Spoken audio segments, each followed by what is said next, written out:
दोस्तों नमस्कार। सीआरपीसी में इससे पहले हमने पढ़ा था सेक्शन 167, जिसमें हमने पढ़ा था कि जुडिशियल कस्टडी, पुलिस कस्टडी कैसे देते हैं मजिस्ट्रेट, और अगर 24 घंटे में इन्वेस्टिगेशन पूरी नहीं होती है तो क्या प्रक्रिया है। आज हम चैप्टर को आगे बढ़ाते हैं। हम पढ़ते हैं सेक्शन 168 को। 168 सेक्शन क्या कहती है कि जब अधीनस्थ पुलिस अफसर है उसने क्या है अपनी इन्वेस्टिगेशन पूरी कर ली, तो उसके बाद वो क्या है कि अपनी जो अन्वेषण की जो रिपोर्ट है वो एसएचओ को सुपुर्द करेगा। ये बात बताती है सेक्शन 168। इसके अंदर बाकी कुछ खास नहीं है, क्योंकि सारी इन्वेस्टिगेशन एसएचओ खुद तो कर नहीं सकता, तो वो अपने अधीनस्थ कर्मचारी को नियुक्त करता है उस जगह। तो अधीनस्थ कर्मचारी का काम क्या होगा कि जैसे ही उसने अपनी इन्वेस्टिगेशन पूरी कर ली, धारा 168 के तहत वो उसकी रिपोर्ट एसएचओ को सुपुर्द कर देगा। अब काम है एसएचओ का। एसएचओ देखेगा कि पुलिस रिपोर्ट के आधार पे क्या लग रहा है कि अपराध घटित होना, उस व्यक्ति के खिलाफ कोई सबूत है या ना है, उस आधार पे आगे का डिसीजन लेता है। तो धारा से 169 आगे 169 क्या कहती है कि जब साक्ष्य अपर्याप्त हो तब अभियुक्त को छोड़ना। अब क्या है, एसएचओ को रिपोर्ट मिली, उसने देखा, रिपोर्ट देखने के बाद एसएचओ को लगता है कि उस अभियुक्त के खिलाफ इसके अंदर कोई भी ऐसा साक्ष्य नहीं है कि जिसके लिए उसे मजिस्ट्रेट के समक्ष भेजा जाए। तो एसएचओ क्या करेगा, उस व्यक्ति को, हमने इससे पहले पढ़ा था धारा 59 सीआरपीसी, उसके तहत उसे रिलीज करेगा और उस अभियुक्त से प्रतिभूति लेगा कि इस समय तुम्हारे खिलाफ हालांकि कोई साक्ष्य नहीं है, लेकिन अगर भविष्य में इन्वेस्टिगेशन के दौरान कोई भी साक्ष्य पाया जाता है तो तुम मजिस्ट्रेट के समक्ष पेश हुए, इसके लिए तुम प्रतिभूति दो। वो चाहे एसएचओ अपने हालात अनुसार देखेगा कि कैसा है कि प्रतिभूति सहित ली जाए या प्रतिभूति रहित ली जाए, उसकी प्रतिभूति लेगा और मजिस्ट्रेट के समक्ष हाजिर होने की उससे अपेक्षा करेगा। ये कहती है धारा 169। अब है धारा 170।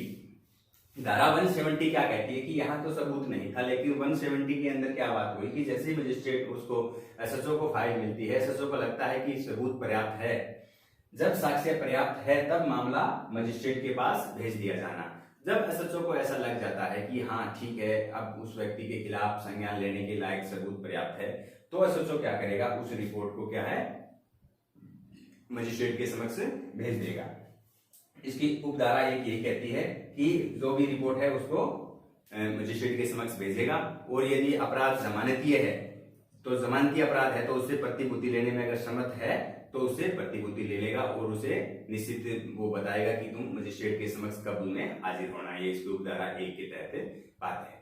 अब धारा इसकी उपधारा 2 क्या कहती है, अगर जो भी अभियुक्त है उसके प्रतिभूति अगर एसएचओ लेता है तो प्रतिभूति लेने के बाद उस व्यक्ति को क्या है निर्धारित करेगा कि तुम एसएचओ के वहां मजिस्ट्रेट के समक्ष पेश हो गए, लेकिन उससे अलग अगर केस से संबंधित कोई भी वस्तु या फिर कोई भी हथियार वगैरह अगर इन्वेस्टिगेशन के दौरान पाया जाता है तो उसको क्या है एसएचओ तुरंत मजिस्ट्रेट के समक्ष भिजवाएगा।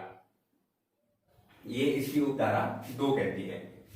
और दूसरी बात इसके अंदर क्या है कि इससे केस से संबंधित कोई भी परिवादी, मतलब जो भी विरोधी पार्टी या फिर कोई केस की परिस्थितियों से संबंध रखने वाला, जानकारी रखने वाला कोई गवाह है, कोई व्यक्ति है, ऐसा है, तो उससे भी मजिस्ट्रेट वो जो एसएचओ है वो क्या है अपेक्षा कर सकता है कि तुम अपनी हाजिरी के लिए अपनी प्रतिभूति, पर्सनल बॉन्ड दो, प्रतिभूति दो।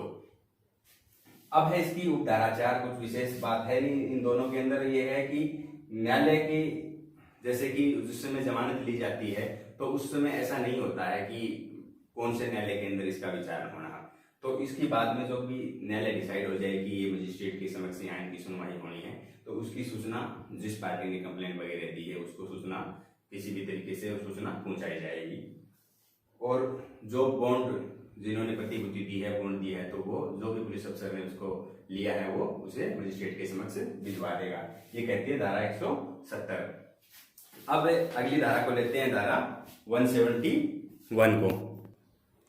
अब धारा 171 क्या कहती है कि जो परिवादी है और साक्षी है उनको पुलिस अफसर के साथ कोर्ट में जाने की अपेक्षा का ना किया जाना और उन्हें अवरुद्ध ना किया जाना।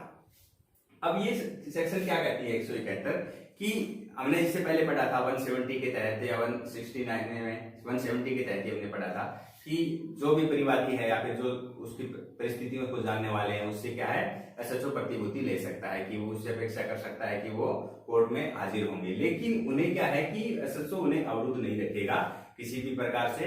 उनको क्या है छूट रहेगी, वो जैसा चाहे वो कोर्ट के अंदर आएंगे, अपनी मर्जी से आ सकते हैं।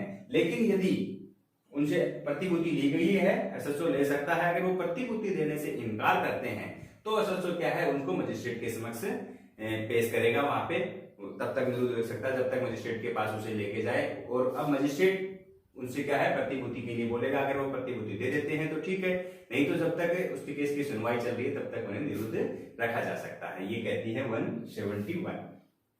अब धारा 172 क्या कहती है कि अन्वेषण में कार्यवाही की डायरी, जो हमने सुन रखा है कि सीडी क्या है, पुलिस की डायरी क्या है, उस डायरी के बारे में 172 के अंदर प्रावधान है। तो इसकी उपधारा एक क्या कहती है कि जो भी आईओ है, जो भी इन्वेस्टिगेशन अफसर है, उसके पास एक डायरी होगी प्रत्येक केस से संबंधित। वो जो डायरी है वो प्रॉपर क्या है, इसके अंदर जो बताया गया है प्रॉपर, वो जो डायरी है उसके ऊपर जिल्द लगी होगी, उसके प्रत्येक पेज के ऊपर प्रश्नांकित किया हुआ होगा, प्रत्येक पेज के ऊपर अंक लगा हुआ होगा। और उस डायरी के अंदर दिन प्रतिदिन जो भी आईओ ने इन्वेस्टिगेशन की, कहाँ वो आईओ गया इन्वेस्टिगेशन के लिए, किस स्थान पे, किस समय उसे इत्तला मिली, किस समय उसने इन्वेस्टिगेशन शुरू की, किस समय उसने इन्वेस्टिगेशन खत्म की, वो जो प्रत्येक डिटेल है उसकी एनी टाइम दिन प्रतिदिन की जो रिपोर्ट है उस डायरी के अंदर वो आईओ लिखेगा। ये डायरी के अंदर मेंशन करना कंपलसरी है। ये है कि इस डायरी के बारे में। और जो भी सेक्शन 161 के तहत जो पुलिस किसी को बुलाती है, उसके बयान लेती है, तो उसके बयान को क्या है उसके अंदर डायरी में अटैच किया जाएगा वो भी। अब इसका पॉइंट 2 क्या कहता है कि जो भी पुलिस की जो डायरी है वो सीडी है, वो सीडी को हालांकि अभियुक्त है या फिर और जो भी पार्टी है अभियोजन पक्ष, वो सीडी को नहीं देख सकते, लेकिन जो दांडिक न्यायालय है वो न्यायालय क्या है उस डायरी को विचारण हेतु मंगवा सकता है, उसे देख सकता है। हालांकि वो कोई कंठस्थ सबूत नहीं माना जाएगा, लेकिन उसमें विचारण में उसका उपयोग किया जा सकता है। ये इसकी उपधारा 2 कहती है। उपधारा 3 क्या कहती है, हमने जो अभी बताया था कि जो सीडी जो है उसको अभियुक्त और अभिज्ञता देखने का अधिकारी नहीं है, केवल और केवल आईओ अपनी स्मृति ताजा करने के लिए उस सीडी को देख सकता है। वो हमने एविडेंस एक्ट में धारा आगे पढ़ेंगे 159 के तहत आईओ अपनी स्मृति ताजा कर सकता है, वो सीडी को देख सकता है। और दूसरा क्या है, उस सीडी को न्यायालय है वो देख सकता है, न्यायालय मंगवा सकता है, और न्यायालय उस सीडी का उपयोग कर सकता है। किस लिए, जो एविडेंस एक्ट की धारा 145 और जो धारा 161 है उसके तहत आईओ के द्वारा किए गए जो भी कथन है उसका अगर खंडन करने की नौबत आती है तो उसका उपयोग न्यायालय कर सकता है। तो आज अपना चैप्टर ये यहीं तक रहेगा, धारा 168 से लेकर 172 तक। उम्मीद है आपको बेहतर से समझ आया होगा। अगले वीडियो में लेते हैं हम सेक्शन 173 को, क्योंकि वो सेक्शन जो है अकेली काफी थोड़ी सी बड़ी सेक्शन है, इंपॉर्टेंट सेक्शन है, तो उसे थोड़ा डिटेल में